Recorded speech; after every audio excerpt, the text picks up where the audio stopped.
Shalom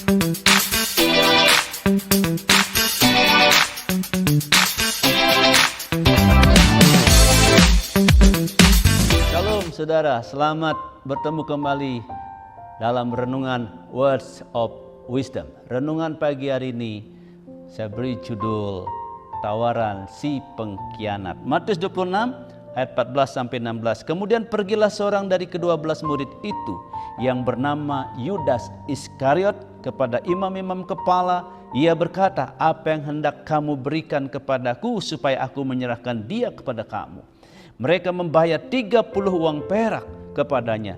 Dan mulai saat itu ia mencari kesempatan yang baik untuk menyerahkan Yesus. Kita melihat bahwa penguasa Yahudi ingin menemukan cara untuk menangkap Yesus tanpa memprovokasi keributan.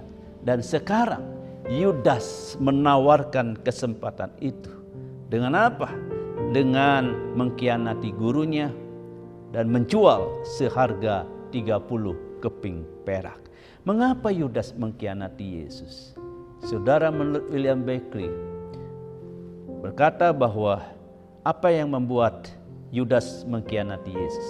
Mungkin karena keserakahan.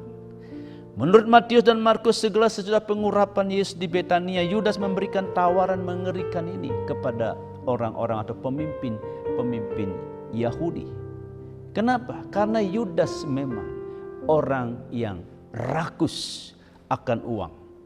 Bahkan Yohanes 12 ayat 6 mencatat Yudas sering mencuri uang dari perbendaharaan atau uang kas. Saudara dikasih Tuhan, ini bahayanya. Kita belajar dari sini bahwa orang yang sudah dikuasai oleh roh cinta uang, dia tidak segan-segan melakukan pengkhianatan kepada Yesus.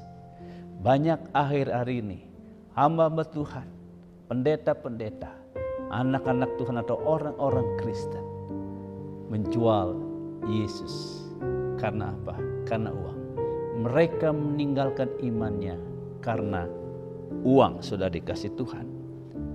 Nah, saudara dikasih Tuhan, karena cinta akan uang membuat Yudas menjual gurunya, mengkhianati gurunya. Kiranya saudara, jangan terjadi di antara kita.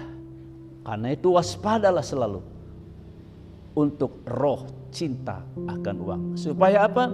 Supaya kita tidak mudah mengkhianati Yesus hanya karena uang. Yang kedua, karena Yudas dia kecewa total kepada Yesus.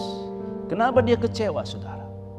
Karena dia berharap Yesus ini menjadi Mesias yang akan membebaskan orang Yahudi dari pemerintahan Roma.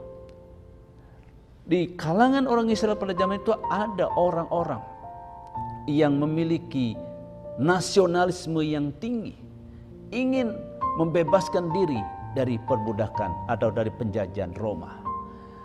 Dan Yudas salah satunya mengharapkan Yesus akan melakukan itu.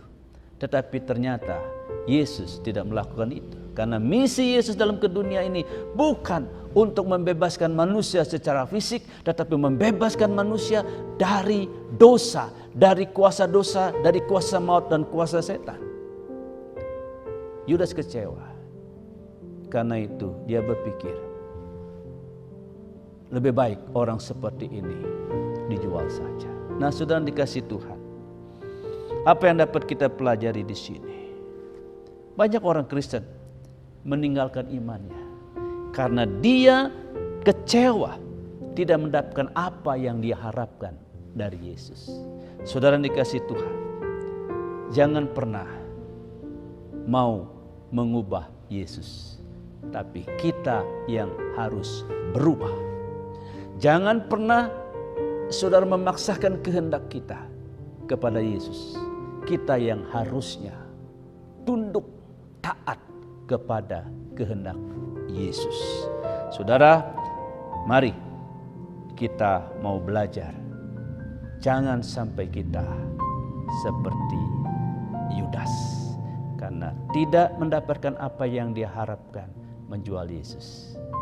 Saudara, apa yang saudara belum harapkan, jangan sampai kita kecewa lalu menjual dia. Tuhan memberkati. Kita berdoa. Terima kasih untuk firman-Mu Tuhan, firman yang sederhana ini. Kami mau belajar. Jauhkan kami Tuhan dari cinta akan uang, sehingga kami meninggalkan Yesus dan menjual Yesus. Jangan Tuhan sampai kami menjadi orang yang ingin mendapatkan sesuatu, kecewa karena tidak mendapat sesuatu dari Yesus, sehingga kami meninggalkan Tuhan. Dapat Tuhan tolong kami supaya kami tetap setia kepada Tuhan. Kami tetap bertahan apapun yang terjadi dalam hidup kami. Kami tetap bertahan, iman kami tidak goyah akan Engkau. Terima kasih, berkati anak-anak-Mu yang telah mendengar firman dalam nama Tuhan Yesus. Amin.